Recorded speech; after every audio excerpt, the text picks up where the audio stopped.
Steph, Steve Bitker, KCBS. Just curious your reaction to news of the Draymond suspension. Were you surprised? And I trust you're still confident. Yeah, we were surprised.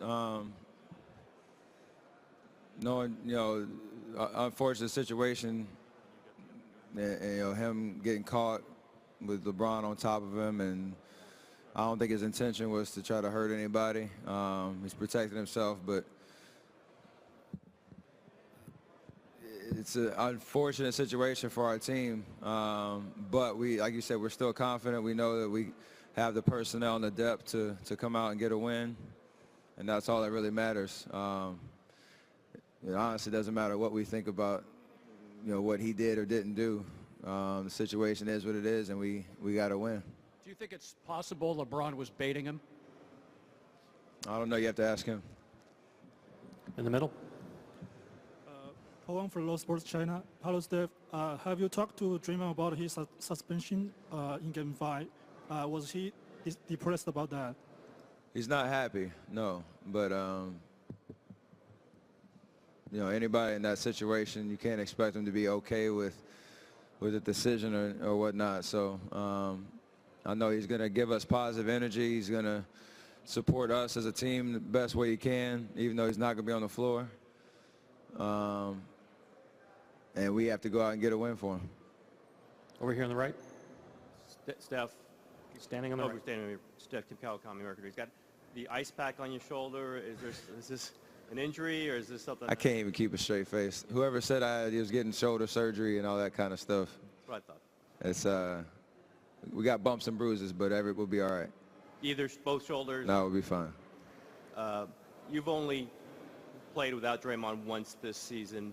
It was a loss. What do you lose when he's not there? What do you feel the void is when Draymond's not on that court?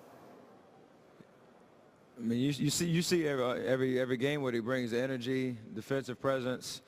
He's a playmaker with the ball in his hands, and he's a proven all-star that's done a lot for our team this year. So we obviously miss his impact, and the intangibles that he brings to the game. And somebody, we're gonna have to have somebody step up and do it by committee to replace that effort. And we'll figure out the lineups that we need to throw out there. We'll figure out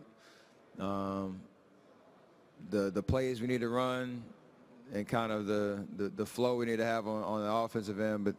And then obviously all 5 guys on the defensive end have to step up and guard your man and help each other out and play with even more energy than we have so far in the series. And Steve Kerr just mentioned to us the Magic Johnson Game 6 without Kareem.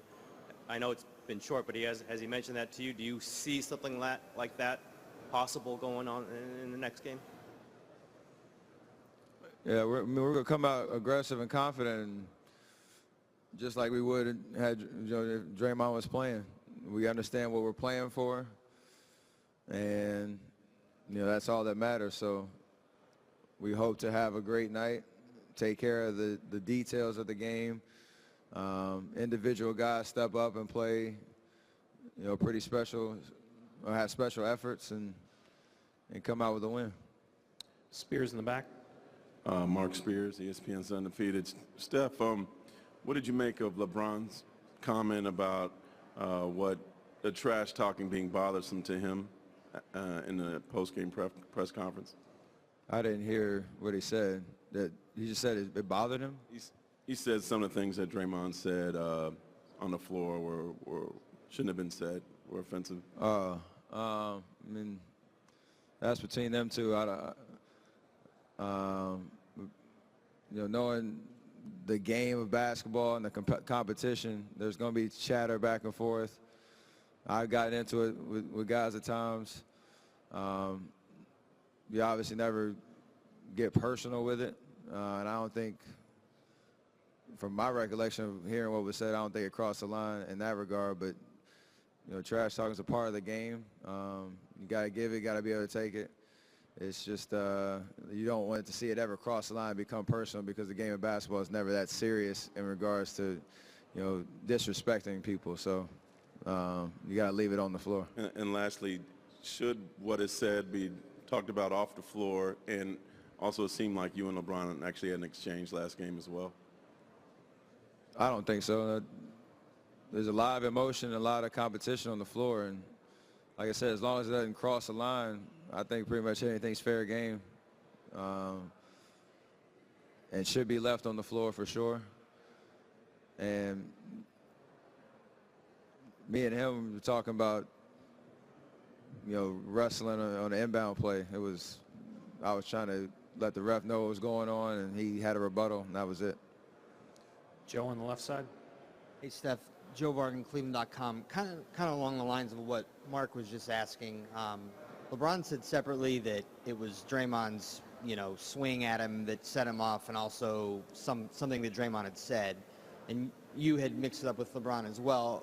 What I was going to ask is, were you surprised, or was there anything that you thought was out of the ordinary about LeBron's reaction just in that couple minutes span there? Like, did you think he was more upset than perhaps he should be? I'll never tell somebody how they should react or not react on the floor. Everybody's different, has different personalities. So I would never want somebody judging me and my responses on the floor, because sometimes you can control it, sometimes you can't. And like I said, whatever happens on the floor, it stays there, and it's all a part of the game and the back and forth of competition. So there's no right or wrong way really to handle those situations. You do what you feel is right, and you live with it. Doesn't matter what anybody says, really. Last two questions here in the second row. Steph, over here. Tariq Majedi, Afghanistan basketball. Can you talk about, in the context of basketball, what message a player is trying to send to someone when they step over them? Like the AI on Ty Lue, Pippen on Ewing, and we saw that LeBron kind of did that on Draymond. Can you talk about what that step over kind of means on the basketball court?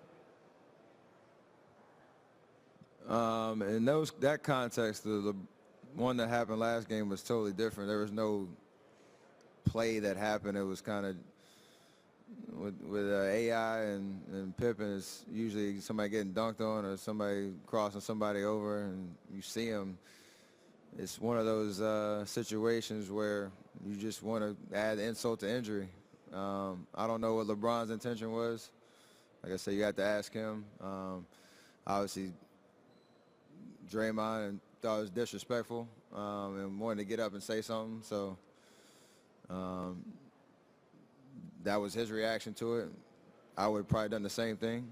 But there have been some cool moments where AI's done it. Obviously, Ty Lue didn't like it at the time. Neither did any of the Laker team. But it was AI's cool moment, and everybody remembers it. But you could single out a lot of different plays in the history of the game where you add a little insult to injury, just enjoying the moment. Because in that situation, to the fan, it seemed as if LeBron had shoved him down and then stepped over him. So giving him some sort of cause to react that way. Did you feel? That's what I thought. Draymond was reacting to that situation. It wasn't so much getting thrown down as he's trying to get up and somebody, straddling him on top. So it's like a awkward situation to be in. So that was his reaction. That's why I'm still kind of surprised that was what the decision was. Mark, last question. Steph, Mark Schwartz, ESPN. Draymond's been in the spotlight for the last two rounds, the kick to Adams, the trip of Cantor, and now this to LeBron. As a teammate of his, what kind of balancing act is it for you to deal with the ups and downs of being his teammate, especially with the games mattering as much as they do this time of year? I think it hasn't been that much of a distraction for us as a team, because Draymond plays with fire, and that's what we love about him. And unfortunately, he's been in two situations now, as of late, that have caused some people to judge his character, his intent on the floor. Like, I think that's overboard. Knowing Draymond as a player and a person, so it sucks now that he's not going to be on the floor. and it is a different situation now because it's spilled over into that. But